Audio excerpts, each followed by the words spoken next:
इस वीडियो का उद्देश्य केवल मनोरंजन है। हम किसी भी प्रकार के अंधविश्वास को बढ़ावा नहीं देते हैं। इस वीडियो का क्रेडिट है ड्रीमटॉन।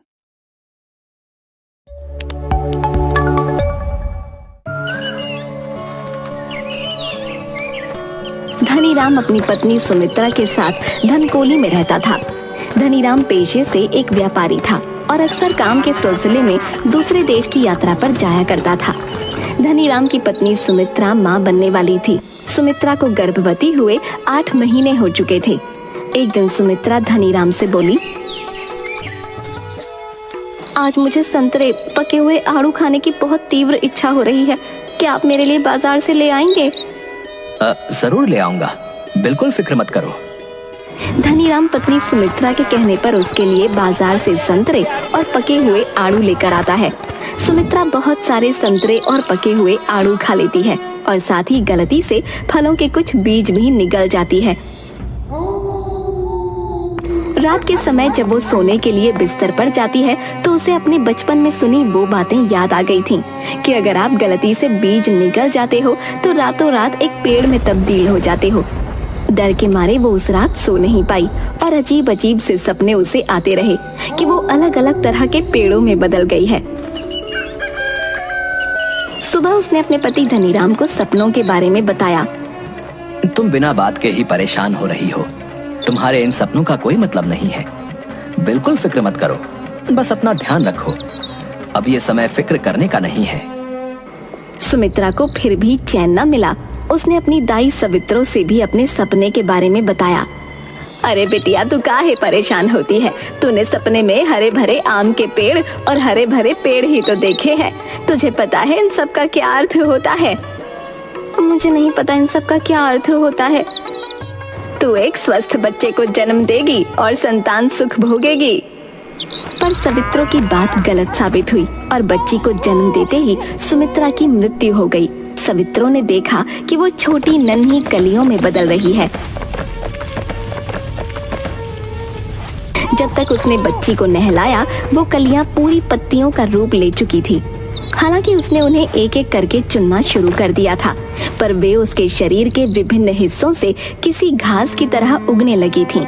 जब तक सुमित्रा की पलकों को उन पत्तियों ने ढका वो मर गई, क्योंकि पत्तियों द्वारा उसके शरीर के सारे रक्त को चूस लेने के कारण वो सांस नहीं ले पा रही थी। सवित्रो ने पूरी कोशिश करके उसके शरीर को साफ किया ताकि किसी को इस बारे में पता न चले, और उसके बाद ही सबको बच्चे के जन्म की सूचना दी। उसने धनीराम से कहा,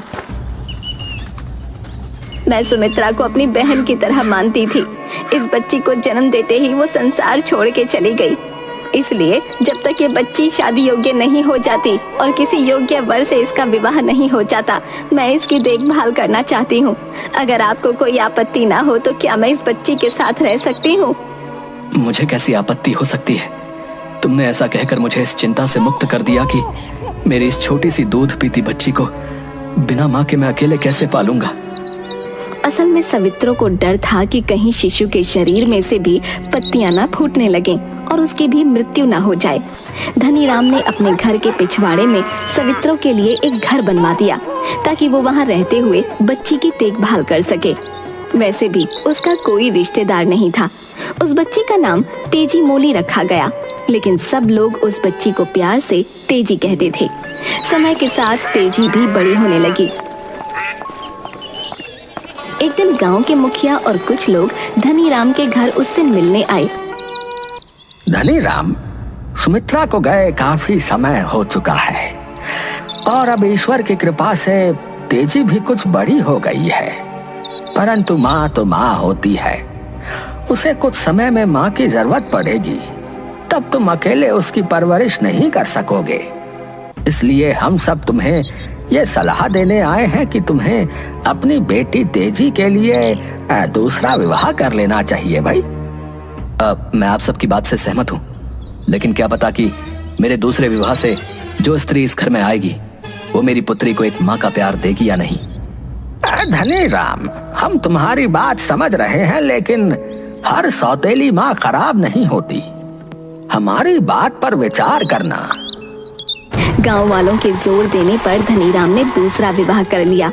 इस बीच सवित्रो तेजी के शरीर से कम 4 बार अलग अलग तरह की पत्तियां निकाल चुकी थी।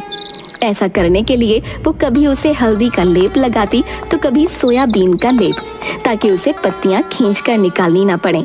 इस तरह के लेप लगाए जाने की वजह से तेजी के रंग में लगातार निखार आता जा रहा था। तेजी न सिर्फ सुंदर थी वरन उसकी आंखें भी अंडाकार थीं और पलकें घनी थीं। दूसरी तरफ तेजी की सौतेली माँ शोभा खुद से बुदबुद करती रहती, न जाने इस कमबख्त तेजी पर ऊपर वाले ने कैसी कृपा कर रखी है जो इसका रूप रंग निखरता ही जा रहा है। इसे तो एक दिन मैं अच्छे से सबक सिखाऊंगी। बड़ा घमंड है इसे और इसके बाप को इसके रंग रूप पर। तेजी की सौतेली माँ शोभा उसे देखकर जहाँ हैरान रह जाती वहीं उसे जलन भी होती। पर सवित्रो को हमेशा तेजी की चिंता सताए रहती थी कि कहीं उसे भी कुछ हो ना जाए, वरना इस बिन माँ की बच्ची का क्या होगा। एक दिन धनी राम के घर पर जब वो बाहर अपना सामान बेचने जाने के लिए सामान बांध रहा था, अचानक तेजी के जोर जोर से चिल्लाने की आवाज आती है। अम्मा, अम्मा उठो ना, तुम्हें क्या हो गया? तुम उठती क्यों नहीं हो? धनी राम दौड़ता हुआ सवित्रो के घर की तरफ जाता है, जहाँ सवित्रो की सोते सोते ही मृत्यु हो गई थी। मत रो बेटा तेजी, तेरी अम्मा भी तेरी माँ की तरह तुझे छोड़कर चली गई है। सब मुझे छोड़कर क्यों चले जाते हैं? क्या मैं इतनी बुरी हूँ? नहीं मेरी बच्ची, तू बुरी नहीं है। ये सब बहुत अच्छे हैं और अच्छे लोगों की तो हमेशा ऊपर वालों को भी जरूरत होती है। उस दिन के बाद तेजी बिल्कुल शांत हो गई। धनी राम कुछ समय तेजी को छोड़कर कहीं नहीं जाता, परंतु व्यापार के लिए बाहर जाना उसकी मजबूरी थी। कुछ हफ्तों बाद एक दिन व्यापार के लिए धनीराम दूसरे शहर जाने की तैयारी कर रहा होता है। तभी लाल गर्दन वाले हरे रंग के तोते ने धनीराम के घर पर गीत गाया। जब तुम मुझे देखते हो तुम नाराज हो जाते हो। तुम्हारी बेटी एक खूबसूरत युवती बन गई है। तुम शहर से उसके लिए वर कब लेकर आओगे?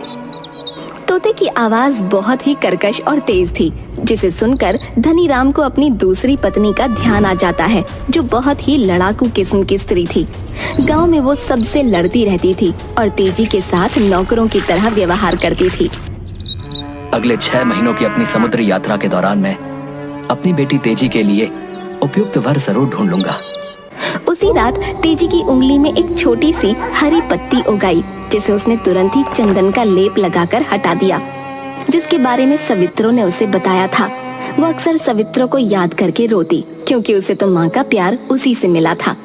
दूसरी तरफ धनीराम के जाते ही शोभा का अत्याचार बढ़ गया। वो अपने पुत्रों के लिए स्वादिष्ट खाना बनाती और तेजी को बचा हुआ चावल नमक डालकर खाने को देती। रात दिन उससे घर के काम करवाती और सोने के लिए भी उसे बिस्तर नहीं देती। तेजी सारे काम करती और जब उसे माँ की याद आती तो कहीं कोने में बैठकर रो लेती। एक दिन तेजी अपनी सौतेली माँ के पास जाती है।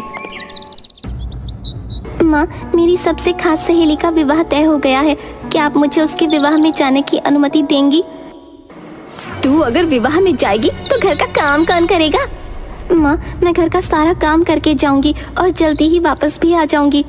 शोभा गुस्से में वहां से चली जाती है और कुछ समय बाद तेजी को आवाज देती है। अरे तेजी, कहाँ मर गई? जल्दी आ। जी माँ, आपने मुझे आवाज दी। हाँ, तू क्या कह रही थी? तुझे अपनी सहेली के विवाह में जाना है? ठीक है, चली जा, पर समय से वापस आ जाना। तेजी थोड़ी और हिम्मत करके कहती है। माँ, अगर आप मुझे विवाह में पहनने के लिए अपने पुराने सूती कपड़े दे दें तो बड़ा अच्छा होगा। सूती कपड़े? तो कैसी बातें कर रही है? तुम मेरे महंगे रेशमी कपड़े पहनना शादी में। तुम नए डिजाइन के कपड़े पहनो और अपने इन वस्त्रों के नीचे ब्लाउज भी पहनो, इससे तुम और सुंदर लगोगी। मैं तो अब ऐसे कपड़े पहन नहीं सकती हूँ, क्योंकि अब तो मैं बूढ़ी हो रही हूँ, लेकिन तुम्हें ऐसे कपड़े पहनने चाहिए। अपनी सहेली के विवाह में तुम भी खूब सज कर जाओ। पर क्या तुम अकेली वहाँ जा सकोगी? हाँ, मैं अकेली जा सकती हूँ। शोभा तो कुछ और ही सोच रही थी। उसने उन कपड़ों को एक जूट के थैले में डालते हुए रेशमी वस्त्र की तहों के बीच धीरे धीरे जलने वाला एक अंगार और एक छोटा सा चूहा रख दिया। सहेली के घर जाते हुए तेजी को लगा कि जैसे थैले में कुछ हिल रहा है। वो उसे खोलकर देखना चाहती थी।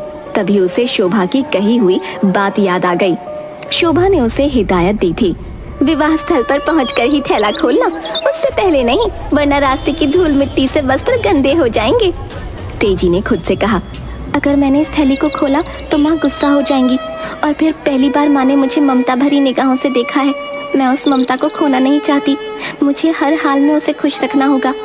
तेजी और तेजी से चलना शुरू कर देती है ताकि वो जल्दी से अपनी सहेली के घर पहुंच सके। माँ के डर से तेजी चुपचाप चलती रही। उसने अपने थैले से धुआं निकलता देखा नहीं। विवाह स्थल पर पहुंचने के बाद जब उसने पहनने के लिए वस्त्रों को निकाला और देखा कि वे जगह जगह से कटे हुए हैं और कहीं कहीं से जल भी गए हैं, तो वो हैरान रह गई। वो डर के मारे रोने लगी। अब तो माँ कोई बड़ी सजा देंगी, क्योंकि मैंने माँ के इतने कीमती कपड़े जो खराब कर दिए। उसकी सखी ने उसे सांत्वना देने की कोशिश की। तेजी, तुम इसके लिए उत्तरदायी नहीं हो। माँ को मैं ये बात कैसे समझाऊंगी? वो मुझे बहुत मारेंगी। उन्हें सब सच बता देना, इसमें तुम्हारी कोई गलती नहीं है। तुम मुझे उपहार में मिले हुए मेरे ये रेशमी वस्त्र पहन लो। तेजी दुखी थी और ये बात भी उसे रुला रही थी कि सखी उससे दूर चली जाएगी, जिसके साथ वो अब तक अपने सारे दुख सुख बांटती आई थी। फिर जिसका तेजी को डर था वही हुआ। उसकी माँ ने उसकी बात पर विश्वास नहीं किया। शोभा ने तेजी के लंबे बालों को खींचा और उसे मारने लगी। मुझे तुझ पर विश्वास नहीं करना चाहिए था, तू तो इस लायक है नहीं। तूने मेरे रेशमी वस्त्र खराब कर दिए, अब तुझे इसकी सजा तो मिलेगी ही। सजा के रूप में तुझे ये भीगे हुए चावलों को पीसना होगा। तेजी बहुत रोई। माँ, मैंने सचमुच आपके वस्त्र नहीं फाड़े हैं। शोभा नहीं मानी। वो तो कब से तेजी को मारना चाहती थी और अब इस सुनहरे अवसर को वो गंवाना नहीं चाहती थी, खासकर जब उसके पिता भी घर पर नहीं थे।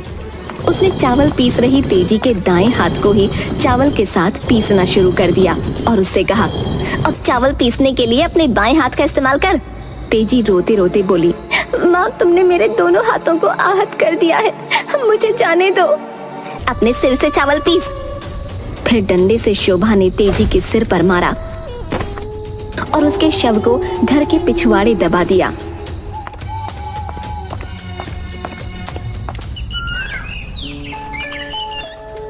उस जगह से कद्दू की एक बेल निकल आई। कद्दू का पौधा गीत गाता और अपने फूलों की खुशबू बिखेरता रहता। पौधे द्वारा गाया जाने वाला गीत बहुत ही मधुर होता था। लगता था कि कहीं बहुत दूर कोई स्त्री गा रही है। एक दिन पड़ोसी शोभा से, क्या बात है शोभा बहन, बहुत दिनों से तेजी नहीं दिख रही। हाँ, वो कुछ महीनों के लिए अपनी सहेली के घर गई है, कुछ समय बाद वापस आ जाएगी।